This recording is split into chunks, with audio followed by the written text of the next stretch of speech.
गॅलरीचं क्रांतिकारी गॅलरीचं उद्घाटन होणार आहे। या कार्यक्रमासाठी देशाचे पंतप्रधान नरेंद्र मोदी उपस्थित आहेत। काही वेळापूर्वीच त्यांचं मुंबईत आगमन झालं। यावेळी मुख्यमंत्री उद्धव ठाकरे यांनी त्यांचं आगमन केलं आणि आता ते राजभवनात पोहोचले। क्रांतिकारी कैसे होते हैं? अनेक महत्त्वाचे नेते सध्या यावेळी उपस्थित आहेत। आज पंतप्रधान नरेंद्र मोदी यांच्या हस्ते क्रांतिकारी गॅलरीचं उद्घाटन केलं जाणार। अपमान को सहन करने की अपेक्षा मृत्यु स्वीकार करता है, वो खुद मिट जाता है लेकिन क्रांती की ज्वाला को बुझने नहीं देता। अशाच भावनेने ज्यांनी देशासाठी प्राणांची आहुती दिली त्या राष्ट्रवीरांची क्रांतिगाथा मांडणाऱ्या आज ज्याचं उद्घाटन झालं आहे त्या क्रांतिगाथा दालनाची एक झलक आपण पाहणार आहोत पुढील ध्वनी चित्रफितीतून। एवी प्लीज।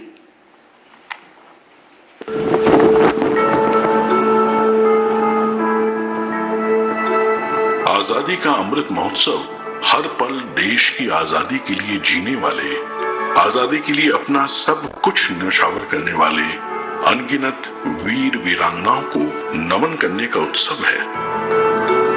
भारत ने सदियों तक मातृभूमि, संस्कृति और आजादी के लिए लंबा संघर्ष किया। भारत के हर कोने में संघर्ष के अनगिनत पुरोधाओं ने आजादी की अलग जगाई। ऐसे सभी पुरोधाओं को जिनका नाम भी शायद इतिहास की तारीख में शामिल नहीं हो पाया, कृतज्ञ देश अमृत महोत्सव में स्मरण कर रहा है। इसी कड़ी में एक अहम कदम है क्रांति गाथा संग्रहालय, जिसके जरिए महाराष्ट्र में स्वतंत्रता संग्राम से जुड़ी अनेक वीर वीरांगनाओं की त्याग और बलिदान की यश गाथा को देश की युवा पीढ़ियों के लिए सहेजा गया है। क्रांति गाथा संग्रहालय महाराष्ट्र राजभवन में स्थित एक ब्रिटिश कालीन भूमिगत बंकर का जीर्णोद्धार करके बनाया गया है। 15,000 स्क्वायर फीट में फैले इस बंकर का इस्तेमाल ब्रिटिश सरकार कभी युद्ध उपकरण और गोला बारूद के भंडार के लिए करती थी। 2016 में एक अन्वेषण में इस बंकर का पता चला, जिसे आज एक अनूठे संग्रहालय का रूप दिया गया है।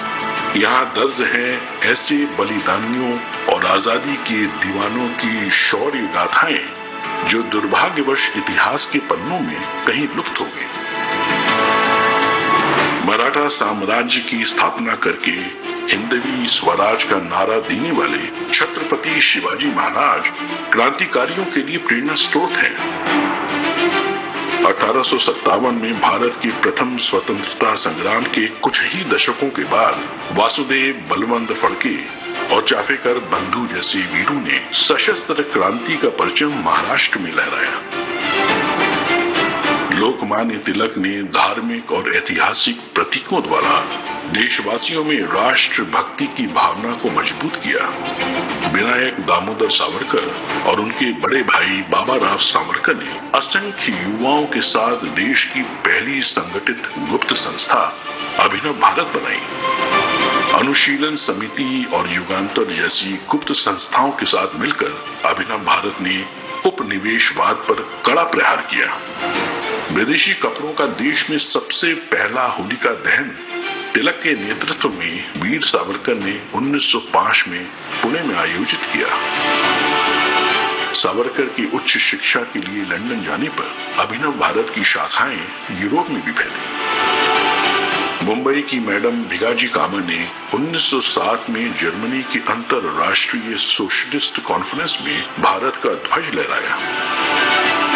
श्यामजी कृष्ण वर्मा, वीरेंद्र नाथ चट्टोपाध्याय, वीवीएस अय्यर, लाला हरदयाल जैसे अनेक वीरों के साथ मिलकर सावरकर ने सशस्त्र क्रांति का विस्तार किया। मदन लाल ढींगरा और अनंत लक्ष्मण कान्हेरे जैसे युवाओं ने प्रमुख अंग्रेज अधिकारियों की हत्याएं की। बौखलाकर दमनकारी शासन ने अभिनव भारत पर अपना शिकंजा कसा।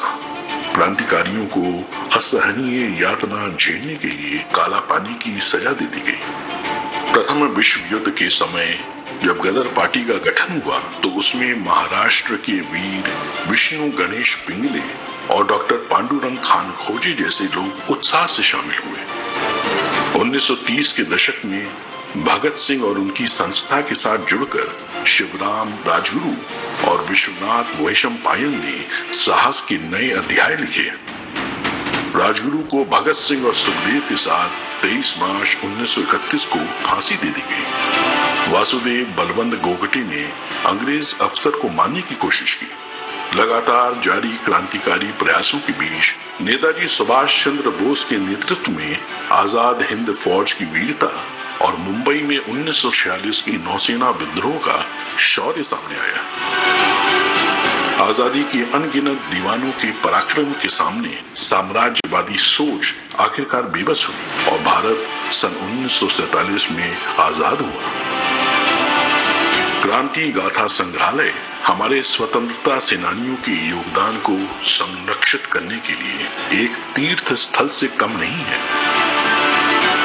आज जब देश महान व्यक्तित्वों के जीवन से प्रेरणा लेकर राष्ट्र निर्माण के संकल्पों की सिद्धि के लिए तेज गति से बढ़ रहा है, तो क्रांति गाथा जैसी पहल हर देशवासी को गर्व से भर देती है।